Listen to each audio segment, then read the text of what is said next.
في بيوت أذن الله أن ترفع ويذكر فيها اسمه يسبح له فيها بالغدو والآصال.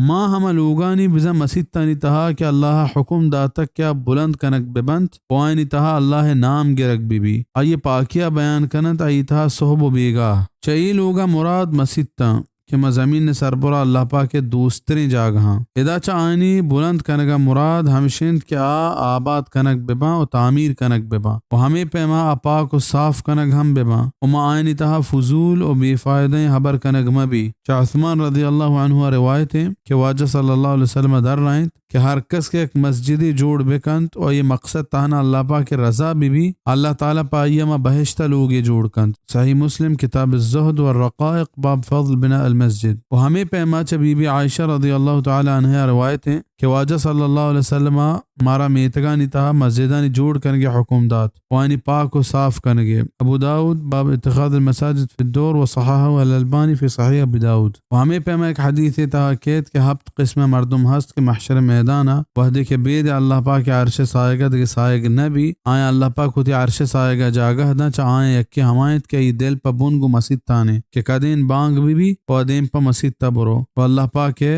رضا حاصل بکنت. اللہم جعلنا منہم اے اللہ ہمارا چاہمائیں بکن. آئیے پاکیہ بیان کنت آئیے تہا صحب و بیگا. آصال جمع سیغین اشی واحد اصیل انت و اصیل بیگاہ گوشنت و یسبح معنی ادا ہمشد کیا نماز وانند. یہ آیت تہا اللہ پاکا مومنان یک صفت ہمی بیان کو تک کیا مسجد تانی تہا گون جماعتا نماز وانا چاہیے آیتا جماعت اہمیت و جماعت گوما مسجد تانی تہا نماز وانو کنی فضیلت زبر ڈنائی. سالمہ روایت ہے کہ عبداللہ ابن عمر رضی اللہ عنہما بازار تہایت جماعت اشتاد ہم دمانا دراہیں مردمہ دکان بند کتام و مسجد تانی نیمگا روگا لگ گتام. اور عبداللہ فرمان کت کہ یہ آیت ہمیں پہمیں مردمانی بابتا نازل بتک. تفسیر ابن کثیر. جماعت فضیلت و یہ حکم و فائدہ ہنی بارہا زانگ واسطہ جماعت فضیلت و یہ حکم و فائدہ ہنی بارہا زانگ واسطہ منی نبشتہ کتگی کتاب یعنی شیخ عبدالغفار نبشتہ کتگی کتاب رحمہ اللہ بیائے نماز رسول وانی چارک بی کہ نماز بابتا ایک سرجم کتاب ہے.